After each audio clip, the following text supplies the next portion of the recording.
today's world, we have lots and lots of students who are realizing as they get through college and land their first job, they have no financial literacy at all. They don't really understand what they need to do with their money. Can technology help? Well, that's exactly what we'll be covering in this video.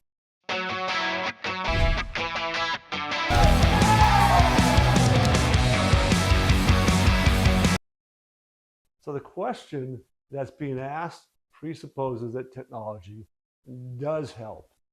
Well, there's a lot more to it, and we need to break this down a bit.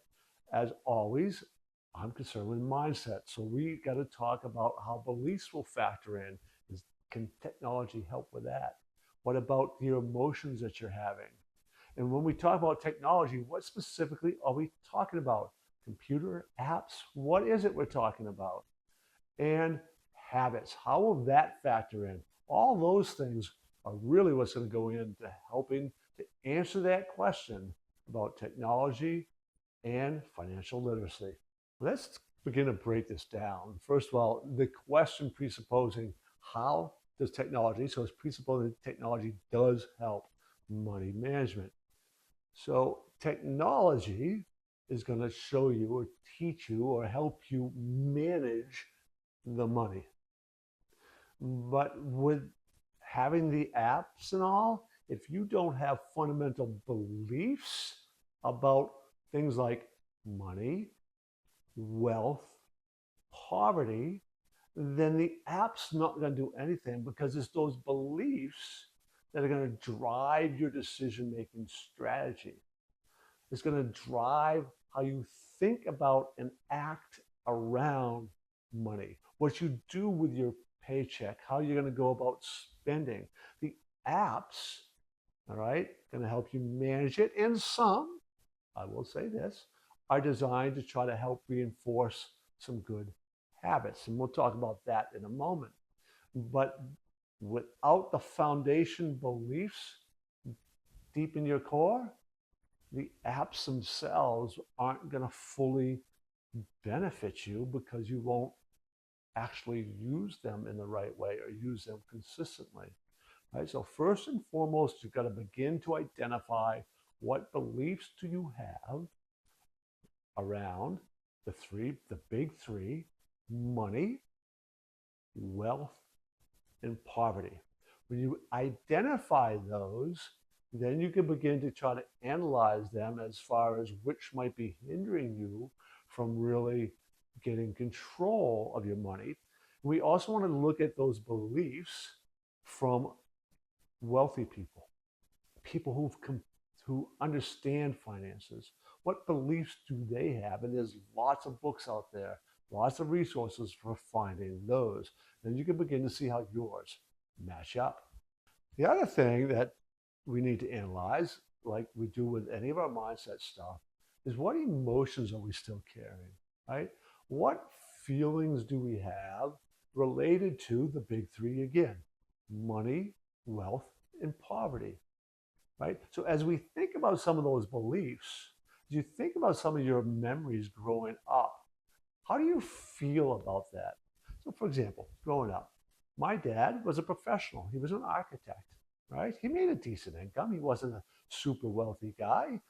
He lived, we lived in Maine, so he worked for a larger architectural firm in Maine. But he was also a product of the Depression, right? His formative years grew up in the Depression. Same with my mom.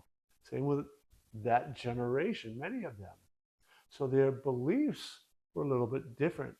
And I saw him lots of times like make his own furniture rather than go out and spend a little bit of extra, right? He wanted to make sure he was investing. He didn't lose faith in that.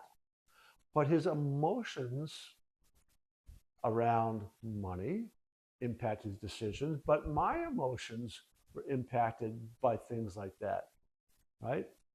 No, you can't have this. No, you can't have that. Oh, I'm going to make sure I have it for my kids, right?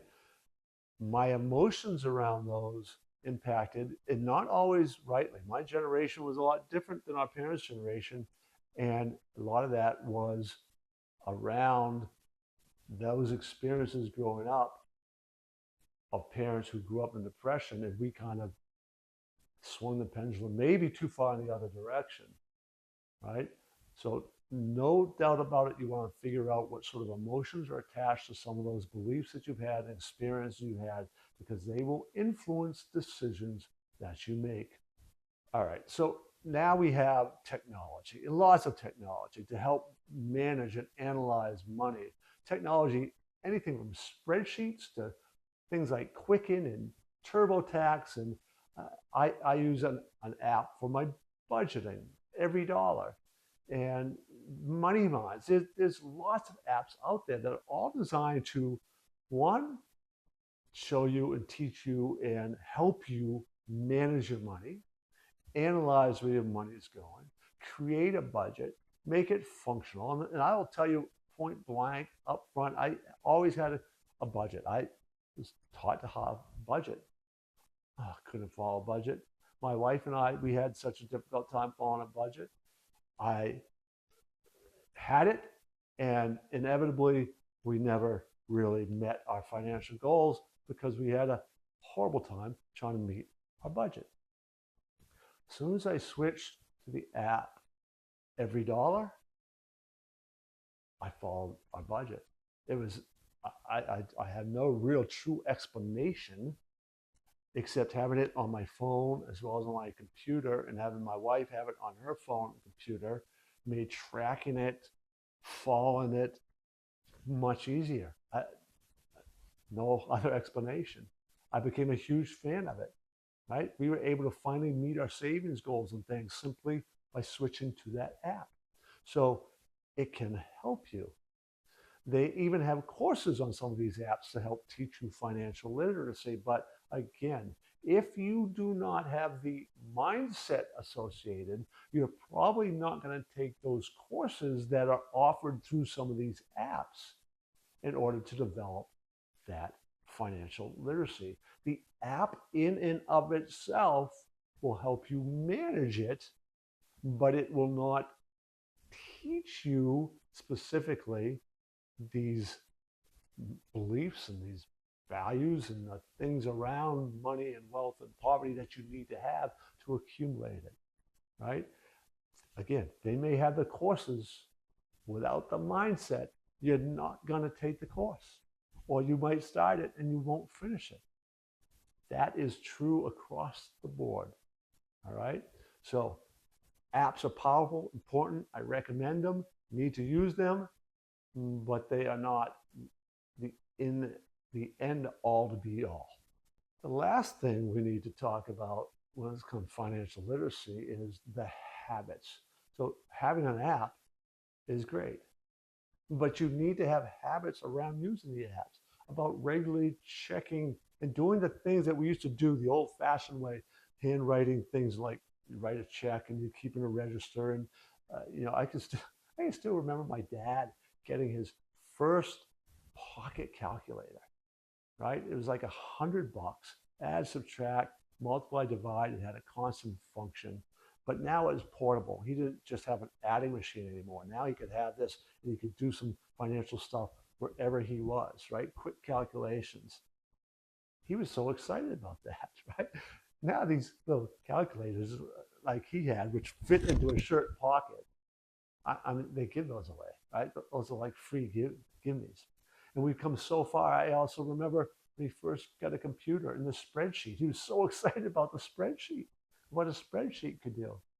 Now my oldest son, what he can do with a spreadsheet, I'm like, oh my gosh. Like I haven't even scratched the surface of it. The tools are powerful. These apps are powerful, right? But again, the habits are what will drive those. If you don't have the habits set up, you aren't going to sit down to put things into the app, to use the app, to analyze the stuff using the app. If you don't have the habits around managing your money, the app's not going to do a thing because you have to interact with it. That requires habit, right? So your habits are powerful, and that's on you. You're the one who needs to develop those habits. And it's important to remember this. I'm going to leave you with this thought. On average, it takes 66 consecutive days to do something for that to become a daily habit.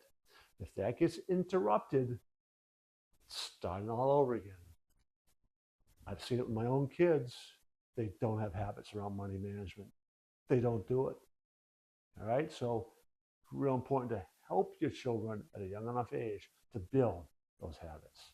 Well, that just wrapped up the first video we're doing in the whole series on questions that we get about, in this case, it's going to be financial literacy.